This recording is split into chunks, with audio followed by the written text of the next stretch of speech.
When most people think about financial success, they typically tie that success with their ability to save and accumulate wealth. And while it's true that you have to save and invest to create wealth, there are other ways to be able to look and see if you're financially successful or not. My name is Brandy Brandstetter, and I am the co-founder and financial planner here at Beyond Wealth, where we focus on empowering our clients to live their best and unique financial life. And in today's video, I want to spend some time talking about money mindset and how that can really play a big part in helping you determine your overall financial success. So let's go ahead and dive in. When we talk about money mindset, there's truly two ways you can think about money. And the first way that you can think about money is from a place of scarcity or a fear-based mindset. And so a lot of the times, this is probably what people experience the most. And it really causes people a lot of anxiety and makes them feel fearful about spending money or that they're going to run out of money. But there's just a lot of anxiety and stress around money when you approach your finances from a scarcity or fear-based mindset. So the other option, if you don't want to be have a fear-based mindset or a scarcity mindset, you can have a growth mindset or a mindset that comes from abundance. And really what this means is truly that you're just not anxious about money, that you're giving yourself permission to spend and use your money on the things that truly give you joy and are provide value to you.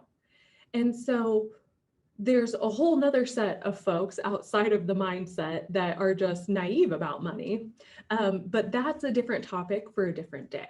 So let's talk about how this mindset situation can really influence the actions that you take on a daily basis and the way that you think and feel about your money. So, and we'll definitely talk mostly about people with the fear-based mindset because that's where most of us are when we talk about money. So the first example I'm going to give you is the example of the high earner, the high earning professional.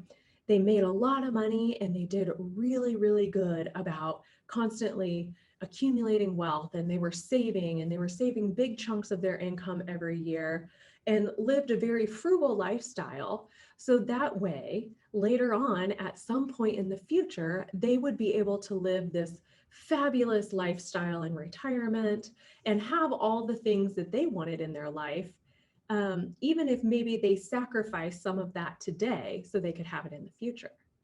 And what we find a lot of the times in this example is that people have been so ingrained with the idea of saving that even when they get to that predetermined point later on in their life, they still don't know how to flip that switch in their brain to say, it's okay to now spend. You don't have to save. And so we find this a lot for people who have recently transitioned into retirement, who are now taking income from their beautiful nest egg of assets that they've worked very hard their whole life to save. And they still don't save, or they still don't spend that money that they're taking out of their investment accounts. They take the money out of their investment account and they still end up squirreling it away into their savings account. Because they just can't flip the switch on the mindset that they don't have to save for an emergency or a rainy day. They've already done all that work. So that's one example of where we see people coming from more of that scarcity mindset. A second example of what we see a lot is that we've worked with people going through the entire planning process. And this person has huge goals that they want to accomplish. You know, they really love to travel. So one of these days, they're going to take vacations 3 or 4 times a year and visit all these beautiful destinations that they have in their mind. Or they love the city of New York, and one day they want to buy an apartment and they want to move to New York. Or maybe even as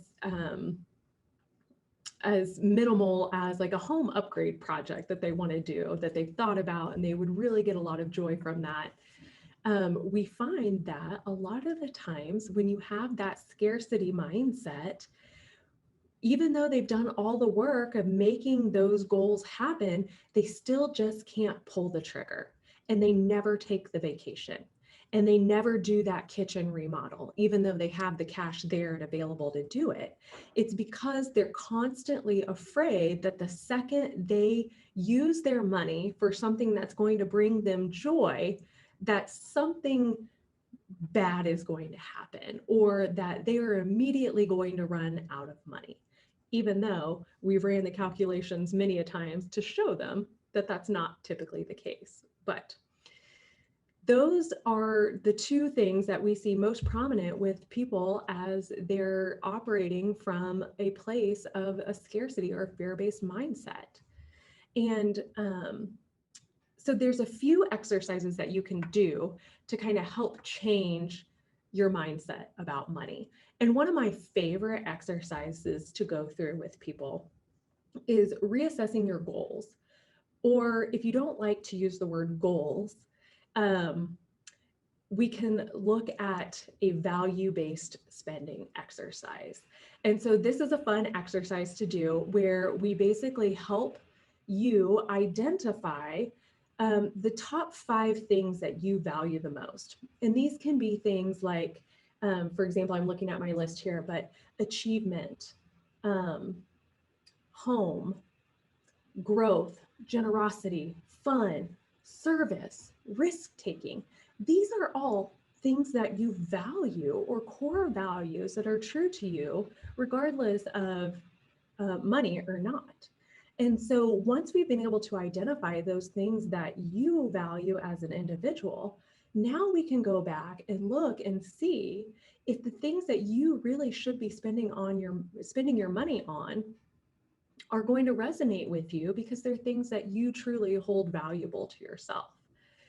So for instance, if you had identified generosity as something that was super important to you, then, and you have a goal of being able to donate to charity, then we understand that your vision of being able to donate to charity or start a foundation holds true to the things that you think are valuable. So next is to start small and actually start taking a small little step towards achieving that goal or spending money on that thing that's valuable. And so in the case of generosity, maybe that's starting small with a $50 donation to a charity of your choice. And then, so that's step 2. Then step 3, once you've done the small step, the last part of the process is to create momentum for yourself. And so in our case of being generous and gifting to charity, maybe now we've donated a few $50 checks to some of our favorite charity. And now we're going to create momentum because we're going to increase the amount of that contribution to charity. And we're going to increase the frequency, or we're going to increase the number of charities that we're going to give to. And you're just going to keep feeding on the way that it makes you feel to actually use your money to the things that bring you joy or in align with your personal values. And so oftentimes we find out what causes stress and anxiety around money isn't the actual taking of the action itself. It's typically a past experience or a negative event that has either happened to you or somebody that you know that causes this stress, anxiety, or fearful feeling, and making you feel uneasy about your own situation.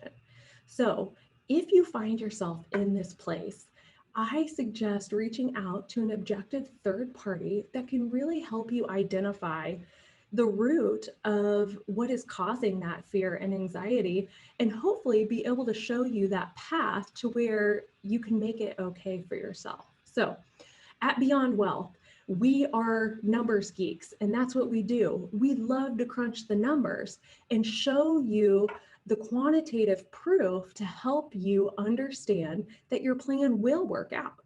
And if it won't work out, the other part that we can help you with is provide suggestions on what you can do or changes you can make to make your plans work out.